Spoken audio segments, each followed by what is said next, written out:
Who got you that? A generous and empathetic boy taken too soon.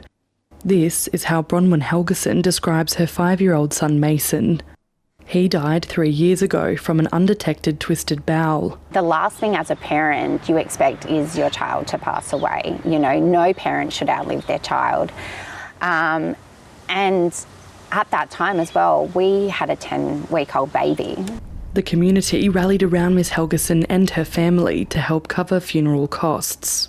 There's costs of thinking like the venue, flowers, memorial cards, and just those little things that, you know, not everyone is going to have that cost on hand, especially when a death is, you know, unexpected, and especially that of a child. To ease that burden for other families, a council in South Australia's Riverland has decided to waive grave digging fees for children under 10. I'm not aware of other councils actually making these concessions for families. Grief Australia is encouraging more support. So Australia is kind of well behind the game when we look at what's being done in other countries. I know in both the UK and in Scotland and Europe, there have been funds that have been established that cover the entire costs for families for the burial of a child. It costs around $6,000 for a child's funeral.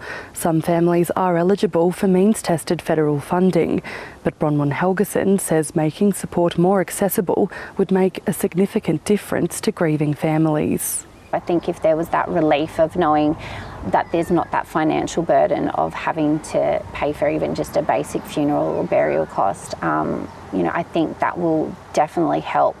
Offering relief for families dealing with heartbreaking grief.